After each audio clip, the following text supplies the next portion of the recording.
Indian penal code 1860, Bharatiya நியாய Sangeetha 2023. Indian penal கோடினுடைய வயது 163. Criminal procedure code originally 1861, revise 1973, 51 வருடம். இந்த பாரதிய நகரிக சுரக்ஷா சங்கீதா. அடுத்து இந்தியன் எவிடன்ஸ் ஆக்ட் 1872, 131 ஆண்டு காலம். பாரதிய சாட்சிய அதிநியம். இந்த 3 சட்டத்தில் இந்தியன் எவிடன்ஸ் ஆக்ட் கிரிமினல் வழக்குகளுக்கு மட்டுமல்லாமல் சிவில் வழக்குகளுக்கும் பொருந்தக்கூடியதாகும். ஆங்கிலேயர்கள் கொண்டு வந்த 3 சட்டங்களும் அவர்களுடைய அரசை காப்பாற்றுவதற்குத்தான் நோக்கமாக இருந்தவுடைய இந்தியர்களுடைய உரிமையை காப்பதற்கு இல்லை. இன்றைக்கு இந்த 3 சட்டங்களும் கொண்டு வந்திருப்பதற்கு மிக சுருக்கமாக சொன்னால், speedy disposal, protection of victim, protecting the interests of innocent. வழக்குகளை விருந்து முடிக்க, பாதிக்கப்பட்டவனுக்கு உடனே நீதி கிடைக்க, குற்றமற்றவர்களை தண்டனையிலிருந்து காப்பாற்றும். இன்னைக்கு தமிழ்நாட்டில் கிராமப்புறங்களில் என்னுடைய ஊர் உட்பட எல்லா வழக்கறிஞர்களும் இந்த சட்டம் அவசரமாக கொண்டு வந்தது. யாரும் விவாதிக்கவில்லை, யாரிடமும் கருத்து கேட்கவில்லை. அந்த ஒரு கருத்துக்கு மட்டும் நான் பதில் சொல்ல விரும்புகிறேன். ஏன் இந்த சட்டங்களை எல்லாம் மாற்ற வேண்டும் என்று சொன்னால், முதல்ல சட்ட ஆணையம் கிரிமினல் ஜஸ்டிஸ் டெலிவரி சிஸ்டத்தை ஓவரால் பண்ணணும்னு சொல்லி அறிக்கை தர்றாங்க. அதற்கு பின்பு பி ஜஃபர்வா கமிட்டி அறிக்கை, விஸ்வநாதன் கமிட்டி அறிக்கை, மாலிமத் கமிட்டி அறிக்கை, மாதவ மேனன் கமிட்டி அறிக்கை, ஹோம் மினிஸ்ட்ரியுடைய பார்லிமெண்ட் ஸ்டாண்டிங் கமிட்டி 3 அறிக்கை. 2005 111வது அறிக்கை, 2006 128வது அறிக்கை, 2010 146வது அறிக்கை. இந்த 3 அறிக்கைகளும் இந்த 3 சட்டங்களில் மாறுதல் செய்ய வேண்டும் என்பதை வலியுறுத்தி இருந்தது. இந்த 3 மசோதாக்கள் தயாரிக்கும் பணியை ஏதோ மத்திய அரசாங்கம் எடுத்தேன் கவிழ்த்தேன் என்று செய்துவிடவில்லை. இந்த மசோதா தயாரிக்க தொடங்கியவுடன் 2019 செப்டம்பரில் தொடங்குறாங்க. தொடங்கியவுடன் எல்லா மாநில ஆளுநர்கள், துணைநிலை ஆளுநர்கள், மாநில முதலமைச்சர்கள், உச்ச நீதிமன்ற தலைமை நீதிபதி, உயர் நீதிமன்ற தலைமை நீதிபதி, அகில இந்திய பார் கவுன்சில், மாநில பார் கவுன்சில்கள், லா யூனிவர்சிட்டிஸ், 2 அவைகளும் இருக்கிற நாடாளுமன்ற உறுப்பினர்கள் உள்ளிட்ட அனைவருக்கும் இந்த கருத்துக்களை அனுப்புகிறார்கள். 2020ஆம் ஆண்டு ஹைதராபாத்தில் இயங்கிக் கொண்டிருக்கிற தேசிய சட்ட பல்கலைக்கழகத்தினுடைய துணைவேந்தர் தலைமையில் ஒரு குழு அமைக்கிறாங்க. அந்த குழு தீர ஆய்வு செய்து 3022 ரெக்கமெண்டேஷன்ஸ் கொடுக்குறாங்க. அதோட மட்டும் இல்லாம இந்தியாவில் இருக்கிற தலை சிறந்த சட்ட நிபுணர்கள், நம்முடைய யாதவ்ஜி வந்தது போல உச்ச நீதிமன்றத்திலே உயர் நீதிமன்றத்திலே சிறந்து விளங்குகிற சட்ட நிபுணர்களை எல்லாம் கலந்திருக்கிறார்கள். காவல்துறை, மாநில காவல்துறையினுடைய டிஜிபி, எல்லா DGP, CBI director, IP director, காவல்துறை ரிசர்ச் மற்றும் டெவலப்மெண்ட் துறை PPR&D, 1000 காவல்துறை அதிகாரிகள் கருத்து கொடுத்திருக்கிறார்கள்.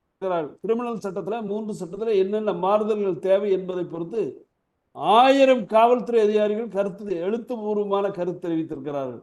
தமிழ்நாட்டு முதலமைச்சருக்கும் வந்திருக்குது, தமிழ்நாடு பார் கவுன்சிலுக்கு வந்திருக்குது, எல்லா பார் அசோசியேஷனுக்கும் போயிருக்குது. யாருக்கும் தெரியாமல் செய்துவிடவில்லை. இந்தியா முழுவதும் வழக்கறிஞர்கள் மற்றும் சட்டம் சார்ந்த ஆலோசனை வழங்கியவர்கள் எல்லாம் 3200 ரெக்கமெண்டேஷன்ஸ் கொடுத்திருக்காங்க. இது எல்லாம் ஆய்வு செய்துதான் அனைவருடைய கருத்துக்களையும் ஏற்றுக்கொண்டு, நான் ஏற்கனவே சொன்னது போல, சாதாரண ஒரு வழக்கில் தண்டனை கொடுத்தா ஓராண்டு தான் தண்டனை வரும் என்றால் அவர் 9 ஆண்டு சிறையில் இருக்கிறார். இது எல்லாம் மாற்ற வேண்டும்.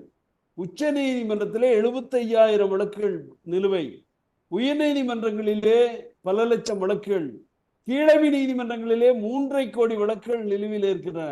இந்த வழக்குகளை விரைந்து முடிப்பதற்காகத்தான் நம்முடைய யாதவ்ஜி சொன்னது போல இன்வெஸ்டிகேஷன் எவ்வளவு வேகமாக செயல்பட வேண்டும், நீதிமன்றங்கள் எவ்வளவு நாளில் வழக்குகளுக்கு தீர்ப்பு வழங்க வேண்டும்.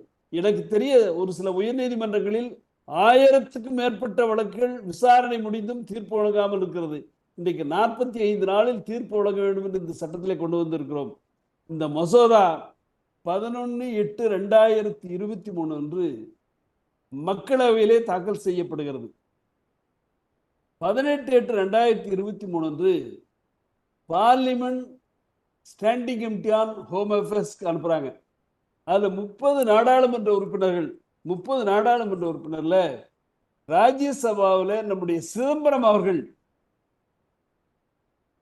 லோக்சபாவில் என்ஆர் இளங்கோ அவர்கள், மன்னிக்கவும், ராஜ்யசபாவில் சிதம்பரம் அவர்கள், என்ஆர் இளங்கோ அவர்கள் உறுப்பினர்கள், லோக்சபாவில் தயாநிதி மாறன், தமிழ்நாட்டை பொறுத்தவரை மூத்த சட்ட நிபுணர்கள் நாடாளுமன்ற உறுப்பினராக இருக்கிற 30 பேர் அந்த குழு இருந்தாங்க.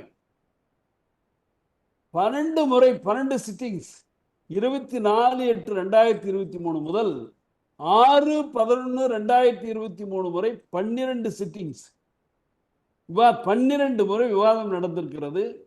அந்த விவாதத்தில் நம்முடைய சிதம்பரம் அவர்கள் சொன்ன சஜஷன் ரெண்டே கருத்தை சொல்றார். ஒன்று, தூக்கு தண்டனையை ரத்து செய்ய வேண்டும், இன்னொன்று அடல்ட்ரிக்கு தண்டனை கூடாது. எவ்வளவு நாட்டுக்கு முக்கியமானது. தூக்கு தண்டனை எதுல தூக்கு தண்டனை நம்ம கொடுக்கிறோம்? தூக்கு தண்டனை கொடுக்க வேண்டும் என்று சொல்வது கற்பழிப்பு மூலம் மரணத்தை ஏற்படுத்துவதற்கு 12 வருடத்துக்கு உட்பட்ட குழந்தைகளை பாதிப்புக்குள்ளான தூக்கு தண்டனை, கொலை வழக்கில் தூக்கு தண்டனை, கும்பல் பாலியல் வன்முறை தூக்கு தண்டனை, திரும்ப திரும்ப வன்முணர்ச்சி செய்யும் குற்றங்களுக்கு தூக்கு தண்டனை, இந்த தூக்கு தண்டனையை ரத்து செய்ய வேண்டும் என்று சொல்லுகிறார். அடல்ட்ரி எடுக்க வேண்டும் என்று சொல்லுகிறார். அவர் இன்றைக்கு அவரது 12 கூட்டத்திலையும் கலந்து கொண்டவர். அதே போல என்ஆர் இளங்கோ இந்த மசோதாவை எதிர்க்கிறேன் என்று சொன்னதை தவிர எந்த மசோதாவில் சிஆர்பிசியில் ஐபிஎஸ்ல எவிடன்ஸ் ஆக்ட்ல என்ன குறைகள் என்று சொல்வதில்லை. தயாநிதி மாறன் சொல்வதில்லை. இவையெல்லாம் பல தரப்பு பலரை விசாரிக்கிறாங்க, ஓரல் எவிடன்ஸ் ரெக்கார்ட் பண்றாங்க. பல சட்ட நிபுணர்கள் ஆஜராகி வாக்குமூலம் கொடுத்திருக்காங்க.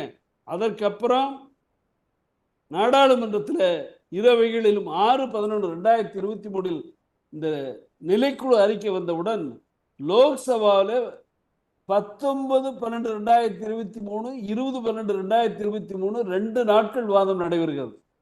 அந்த விவாதத்தில் ஸ்ரீ பத்ரகிரி மதாப், தேசஸ்ரீ சூர்யா, சர்தார் சிம்ரன் சிங் மான், சத்யபால் சிங், சங்கீதா குமாரி சிங் தியோ, இது போன்று பல மூத்த நாடாளுமன்ற உறுப்பினர்கள் ஏகப்பட்ட கருத்துக்களை சொல்லி இருக்கிறாங்க. ராஜ்யசபாவில் டாக்டர் எம் தம்பிதுரை தமிழகத்தின் சார்பில் ஜி.கே. வாசன் 2 பேரும் பேசியிருக்காங்க. 21/12/2023 எதற்கெடுத்தாலும் மத்திய அரசாங்கத்தை குறை சொல்லுகிற வில்சன் ஏன் பேசவில்லை? கேட்டா மக்களவையில் இருக்கிற நாடாளுமன்ற உறுப்பினரை தூக்கி எறிஞ்சிட்டார் ஸ்பீக்கர் சொல்றவங்க, மாநிலங்களவையில் இந்த விவாதம் நடக்கிற போது திருச்சி சிவா உள்ள இருக்கிறார். ஏன் என்ஆர் இளங்கோ மாநிலங்களவையில் இந்த கருத்துக்களை இன்னென்ன சட்டம் தவறு என்று சொல்லவில்லை? அரசியல் காரணத்திற்காக இந்த நல்ல சட்டங்களை எதிர்க்கிறார்களே ஒழிய, மேலும் கேட்டா பேரெல்லாம் இந்த 3 சட்டத்தினுடைய பேரும் பிஎஸ்எஸ், பிஎஸ்ஏ, பிஎன்எஸ்எஸ் இவைகள் மாற்றப்பட வேண்டும் என்கிறார்கள். இந்த போராடுகிற நண்பர்கள், நம்முடைய என்ஆர் இளங்கோ, வில்சன் போன்றவர்கள் ஒரே ஒரு கருத்து, ஆங்கிலேயர்கள் என்றைக்கு நீதித்துறை கொண்டு வந்தார்களோ அன்றைக்கே வக்காலத்னாமா என்ற வடமொழி வார்த்தை, நாசர், ஏலஸ்தியார், சிரஸ்ததார், இது போன்ற பல வார்த்தைகள் அரபி மொழியிலே, உருது மொழியிலே இருக்கிற வார்த்தைகள் நீதிமன்றம் ஏற்றுக்கொண்டிருக்கிறது. இந்த 3 பேருக்காக சொல்லி இந்த நல்ல சட்டங்களை எதிர்ப்பதன் மூலம் ஏழை மக்களுக்கு விரைந்து நீதி கிடைப்பதை தடுக்கிறார்கள். ஏழை மக்கள் பாதிக்கப்படாமல் இருக்க வழிவகை செய்கிற சட்டத்தை தடுக்கிறார்கள். இந்த சட்டத்தில் தான் பெண்கள், குழந்தைகளுக்கு முக்கியத்துவம் கொடுக்கப்பட்டிருக்கிறது. தேசத்தின் நலன், தேச விரோத சக்திகளை எப்படி அடக்க வேண்டும் என்று இந்த சட்டத்திலே கொண்டு வந்திருக்கிறார்கள். முதல் முறையா உங்களுக்கு நான் பணிவோடு சொல்லிக் கொள்வது, இந்த சட்டத்தெல்லாம் டெரரிசம், கரப்ஷன், ஆர்கனைஸ் கிரைம் மூணுக்குமான தண்டனைகள். இந்திய தண்டனை சட்டத்தில் 511 பிரிவுகள் இப்ப 365 மாத்திருக்காங்க. 175 மாறுதல் செய்திருக்கிறார்கள். 8 புதிய பிரிவுகள், 27 பிரிவுகளை மாற்றி அமைத்திருக்கிறார்கள். இது நாட்டு மக்களுடைய நலன் கருதி செய்திருக்கிற இந்த சட்டம் மூன்றுமே வரவேற்கத்தக்கது என்று நான் என்னுடைய அறிமுக உரையை முடித்துக் கொள்கிறேன். நன்றி, வணக்கம். எனக்கு இந்த வாய்ப்பு கொடுத்த உங்கள் அத்தனை பேருக்கு என்னுடைய மனமார்ந்த நன்றி, வணக்கம். ஜெய் ஹிந்த்.